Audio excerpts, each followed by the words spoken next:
ಸುಸಜ್ಜಿತವಾದಂತಹ ಧ್ವನಿವರ್ಧಕ ಇರಬೇಕು. ಇವೆಲ್ಲವನ್ನ ಮಾಡ್ಬೇಕು ಅಂತಕ್ಕಂಥ ಕನಸು ಅವತ್ತೇ ಯೋಚನೆ ಮಾಡಿದೆ.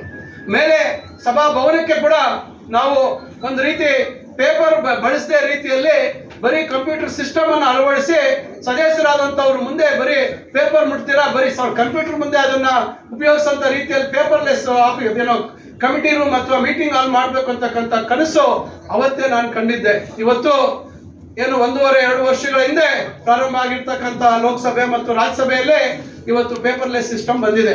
ನಾನು ಕಂಡಿದ್ದ ಕನಸು ಇವತ್ತು 2010, 11, 12ನೇ ಇಸ್ವಿಯಲ್ಲಿ ಇದನ್ನು ಮಾಡಬೇಕು ಅಂತ ಹೇಳಿ ನಾನು ಅವತ್ತು ಆಲೋಚನೆ ಮಾಡಿದ್ದೆ. ಇವತ್ತು ಅಲ್ಲಿ ಸಕಾರ ಆಗಿದೆ. ಈಗ ನಮ್ಮ ಇಲಾಖೆಯ ಒಂದು ಧಾರವಾಡದಲ್ಲಿ ಇರ್ತಕ್ಕಂಥ ಹೈಯರ್ ಎಜುಕೇಶನ್ ಅಕಾಡೆಮಿಯಲ್ಲಿ ಈಗಾಗಲೇ ಪೇಪರ್ಲೆಸ್ ವ್ಯವಸ್ಥೆ ಮಾಡಿದೀವಿ. ಬರ್ತಕ್ಕಂಥ ಮುಂದಿನ ತಿಂಗಳಲ್ಲಿ ಮಾನ್ಯ ಮುಖ್ಯಮಂತ್ರಿಗಳಿಂದ ಅದನ್ನ ಉದ್ಘಾಟನೆ ಮಾಡಿಸ್ತಕ್ಕಂಥ ಕೆಲಸ ಮಾಡ್ತಾ ಇದ್ದೀವಿ.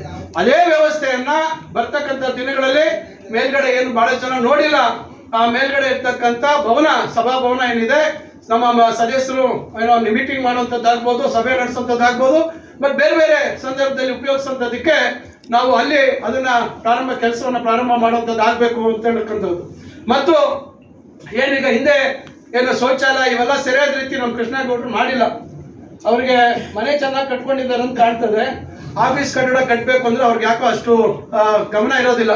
ಹೆಂಗ್ ಕಟ್ಟಿದ್ರು ನಡೀತದೆ ಅಂತಕ್ಕಂಥ ಭಾವನೆ ಅವನ್ನೆಲ್ಲ ಇವತ್ತು ಸರ್ ಮಾಡಿ ಇವತ್ತು ಸುಸಜ್ಜಿತವಾಗಿ, ಯಾಕಂದ್ರೆ ಇವತ್ತು ನಾವು ಹಳ್ಳಿಗಳಲ್ಲಿ ನೋಡ್ತೀವಿ ಬಹಳಷ್ಟು ನಮ್ಮ ಮನೆಗಳು, ನಮ್ಮ ಮುಖಂಡರು ಕಟ್ತಕ್ಕಂಥ ಮನೆಗಳು, ಇವತ್ತು ಬಹಳಷ್ಟು ಜನ ಇವತ್ತು ಎಲ್ಲ ವ್ಯವಸ್ಥೆಗಳನ್ನ ಸುಸಜ್ಜಿತವಾಗಿ ಇವತ್ತು ಮನೆಗಳನ್ನ ನಿರ್ಮಾಣ ಮಾಡ್ತಕ್ಕಂಥದ್ದು ನೋಡಿದೀವಿ.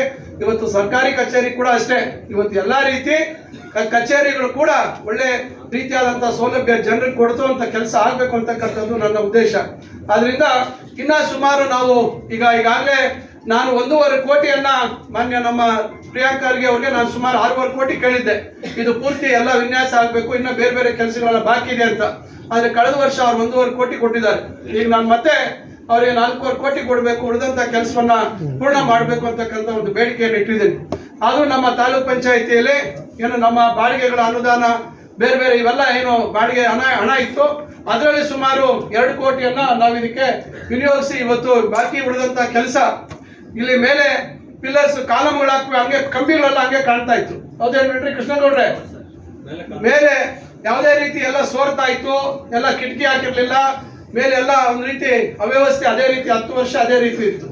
ಈಗ ಅದನ್ನೆಲ್ಲ ಈಗ ರಿಪೇರಿ ಮಾಡುವಂತ ಕೆಲಸವನ್ನ ಈ ದುಡ್ಡಲ್ಲಿ ಇವತ್ತು ರೆಡಿ ಮಾಡ್ತಾ ಇದೀವಿ.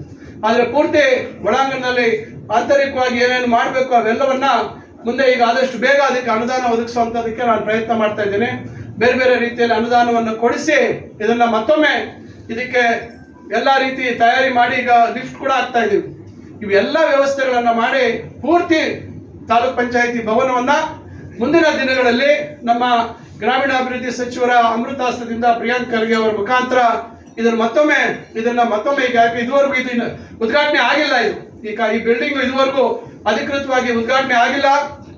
ಇದು ಕೇವಲ ಅಲ್ಲಿ ಮಳೆ ಬಂತು, ಸೋರ್ತಾ ಇತ್ತು ಅಂತ ಹೇಳಿ ಹಿಂದೆ ಒಬ್ರು ಅಧ್ಯಕ್ಷರಿದ್ರು, ಅವರು ನನಗೆ ಹೇಳಿ ಸರ್ ತಕ್ಷಣಕ್ಕೆ ಟೆಂಪರರಿ ಆಗಿ ಶಿಫ್ಟ್ ಆಗ್ತೀವಿ ಅಂತ ಹೇಳಿ ಆ ಸಂದರ್ಭದಲ್ಲಿ ಅವರು ಬಂದು ಇಲ್ಲಿ ಸೇರ್ಕೊಂಡಿದ್ರು.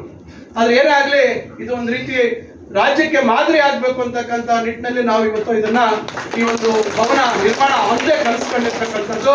ಇವತ್ತು ಆದಷ್ಟು ಬೇಗ ಬಹುಶಃ ಇನ್ನೊಂದು 7-8-10 ತಿಂಗಳ ಒಳಗಾಗಿ ಇದು ಪೂರ್ತಿಯಾಗಿ ಇದನ್ನ ಪೂರ್ಣಗೊಳಿಸ್ತಕ್ಕಂಥದ್ದು ನಮ್ಮ ಜವಾಬ್ದಾರಿ.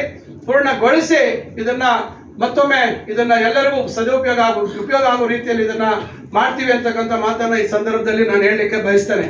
ಅದಕ್ಕಾಗಿ ನಾವು ಇದೊಂದು 10-15 ದಿವಸ ಈ ಕಾರ್ಯಕ್ರಮ ವಿಳಂಬ ಮಾಡಿದ್ವಿ.